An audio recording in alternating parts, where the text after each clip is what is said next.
If you were in St. Louis and wanted, hypothetically, to eat the rich, one Portland place would be a good place to start.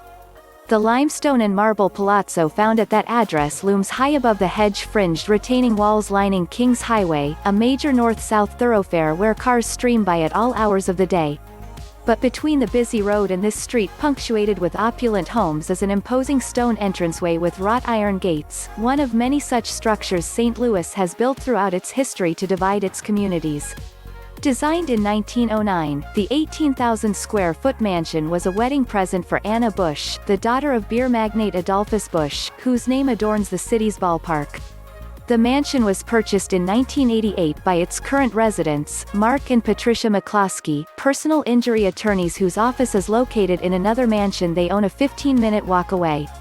In a splashy St. Louis magazine feature, the McCloskeys detail their difficult, two-decade journey to restore one Portland place's marble staircases and damask silk walls, some of which required traveling to Italy to see the original Renaissance-era palaces that the home was modeled after. The surrounding central West End neighborhood is known for its lavish houses, well-groomed residents, and manicured landscaping. But on Sunday evening, the occupants of one Portland place were pacing their front lawn in bare feet and mustard-stained shirts, brandishing firearms which they pointed at hundreds of Black Lives Matter protesters streaming down the sidewalk. The protesters weren't there to see the McCloskeys, they were just cutting through Portland Place on the way to the home of St. Louis Mayor Lyda Krewson who, on Friday, publicly read a list of names and addresses of constituents wanting to defund the police department. Krewson owns a central West End brownstone just a few blocks away.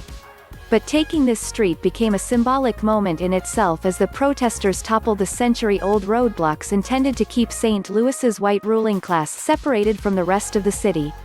Although videos show protesters walking through an open gate which appears undamaged, Mark McCloskey told KMOV that protesters smashed through the historic wrought-iron gates of Portland Place, destroying them, rushed toward my home where my family was having dinner outside and put us in fear of our lives.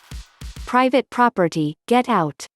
Mark McCloskey yelled at the protesters in a St. Louis Post-Dispatch video, emerging from between two-story white pillars and cradling an AR-15 assault rifle, as the crowd began a call and response, "Whose streets? Our streets. It's a public street, asshole. We're on the sidewalk.